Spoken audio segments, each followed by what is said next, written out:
Ya leo tunatoa taarifa kuhusiana na kukamatwa kwa mwanamke aitwaye Diana Edward Bundala.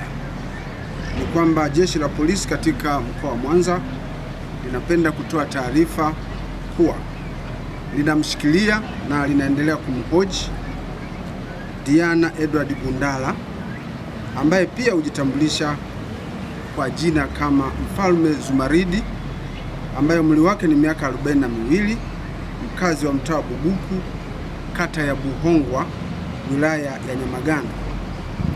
Mwanamke huyu ambaye ameyageuza makazi yake kuwa kanisa anatuhumiwa kuendesha shughuli za kidini bila usajili na kufanya mahubiri kwa waumini wake kwa sauti ya juu katika eneo hilo ambalo ni makazi ya watu na kusababisha usumbufu kwa majirani wanaoishi karibu na makazi yake hayo.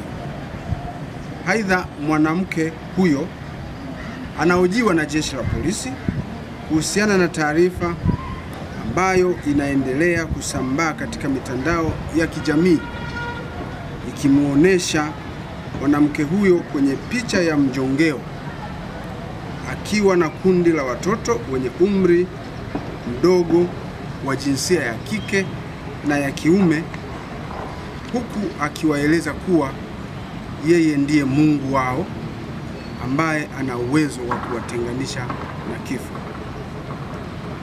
Uchunguzi kuhusiana na tukio hilo unaendelea na jeshi la polisi linafanya uchunguzi huo likishirikiana na taasisi nyingine za serikali. Na wakati uchunguzi huo unaendelea, jeshi la polisi linaomba wananchi wenye taarifa mbalimbali zinazoweza kusaidia uchunguzi wetu ziweze kufikisha kwa jeshi la polisi ili ziweze kufanyiwa kazi. Uchunguzi kuhusiana na tukio hilo utakapokuwa umekamilika, hatua za kisheria zinazostahili zitaweza kuchukuliwa dhidi ya mwanamke huyu. Jeshi la polisi katika mkoa wa Mwanza, wakati linaendelea na uchunguzi kuhusiana na